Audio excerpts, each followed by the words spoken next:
अस्सलाम वालेकुम everyone, welcome back to my channel Fanna's food corner with easy recipe. भाई festival का सीज़न आ गया है और शुरू हो चुका है, तो क्यों ना मैं आपके साथ एक मीठी मीठी सी ऐसी मोतीचूर लड्डू की रेसिपी आपके साथ शेयर कर रही हूँ, जिसको बहुत ही कम घी और कम सामान में ये बनकर तैयार होती है। तो इसके लिए हमने क्या किया है, दाल को 4 से 5 घंटे अच्छे से भिगो कर रखी है। ये पीली कलर की चना दाल है, तो इसे इस तरीके से मैंने भिगा कर रख दी है। अब क्या करेंगे, मिक्सर के बर्तन में थोड़ा थोड़ा पोर्शन ले लेंगे और हल्के से क्रम्बल ऐसे उसे पीसना है। ज़्यादा महीन पेस्ट नहीं बनाएंगे, बस हल्का हल्का उसे दरदरा पीसेंगे। तो दरदरा पीसने से क्या है ना, इसका पेस्ट हमें नहीं बनाना है, बस दरदरा ही रखना है। जैसे हम सूखा बेसन बनाते हैं ना, उसी तरीके से इसको हम दरदरा ही रखेंगे। अब क्या करेंगे, पूरा हमने पीस लिया है।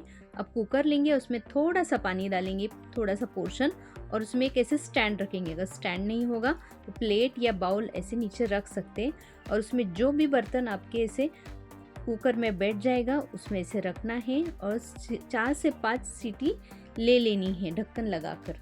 अब क्या करेंगे, जब तक ये सीटी हो जाती है तब तक यहाँ पे हम चाशनी बनाएंगे।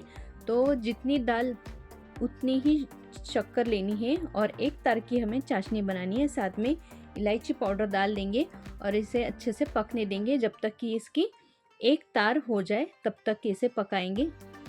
और इसे मार्केट जैसा लुक देने के लिए इसमें मैंने क्या किया है, केसर कलर डाला है या ऑरेंज कलर। अगर आपको पसंद है तो डाल दो, वरना स्किप भी कर सकते हैं, ऐसे कुछ ये ज़रूरी नहीं है। लेकिन मार्केट जैसा लुक आने के लिए मैंने यहाँ पे ऑरेंज कलर डाल दिया है। इससे लड्डू ऐसे दिखने में बड़े मस्त लगते हैं। तो इस तरीके से यहाँ पे हमारी चाशनी बनकर तैयार हो गई। साथ ही में जो भी पसंद है वो ड्राई फ्रूट्स डालिए, और किशमिश डाल दिए हैं, और इसे भी इसी में मिक्स कर दिए। आप चाहो तो इसे बाद में भी डाल सकते हो, जब लड्डू बनाते हैं ना उस वक्त, लेकिन मैंने पहले ही डाल दी है। अब क्या करेंगे, यहाँ पे हमने जो मिक्सचर जो बना कर रखा है, ये भी अच्छे से ठंडा हो चुका है।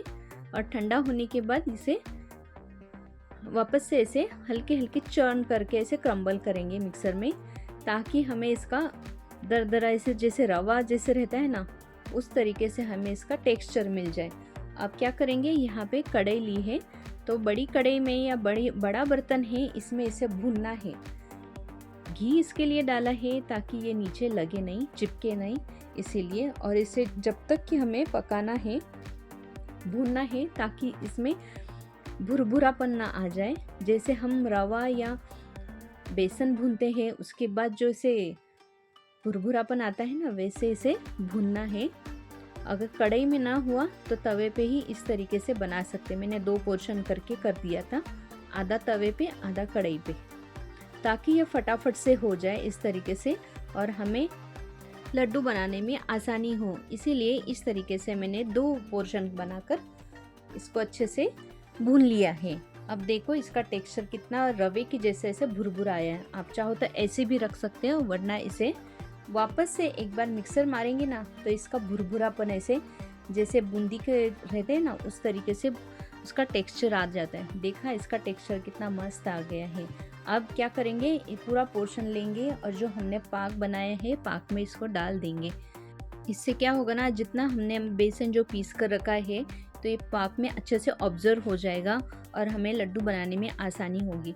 हल्का सा इसे ठंडा होने देना है, जब तक कि ये पूरी तरह से इसे मॉइस्ट ना हो जाए। इस तरीके से इसे गाढ़ा गाढ़ापन टेक्सचर अपने आप ही आ जाता है, जैसे धीरे धीरे ये ठंडा हो जाएगा। अब आप सोचोगे कि हाँ, अगर आटा भिगोकर इसकी मुट्ठी बनाएंगे और इसे तलेंगे तो ये फटाफट हो जाता है, लेकिन ये भी एक तरीका है कि बेसन नहीं होगा तो हम किस तरीके से लड्डू बना सकते हैं घर में ही, वो भी आसान तरीके से। तो इसके लिए ये वाला एक पार्ट है जो कि पहले के लोग, हमारे पुराने ज़माने के लोग ये यूज़ करते थे, और इसमें बहुत ही कम घी लगता है। पहले मैंने भुनने के लिए 2 चम्मच डाला है, और अब यहाँ पे 3 चम्मच मतलब छोटे टीस्पून ही डाला है घी, बस। इसमें और ज़्यादा घी की ज़रूरत भी नहीं पड़ती। और इसे अच्छे से मिक्स करेंगे। अगर चाहो तो और ज़्यादा ड्राई फ्रूट डाल सकते।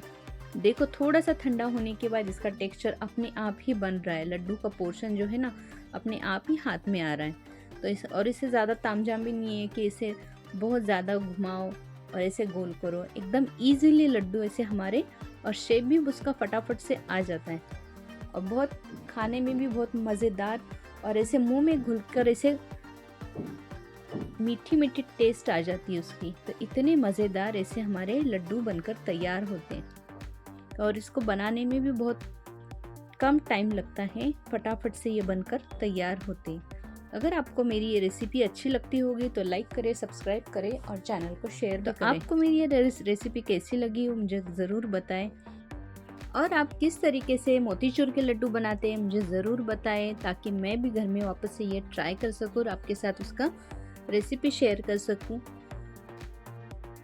और हाँ गाइज़, आपका फीडबैक मेरे लिए बहुत ही मायने देता है। अगर आपका फीडबैक आया तो मुझे एक मोटिवेशन मिलता है कि मैं और नए नए वीडियोस बना सकूं, नई नई रेसिपीज़ आपके साथ शेयर कर सकूं।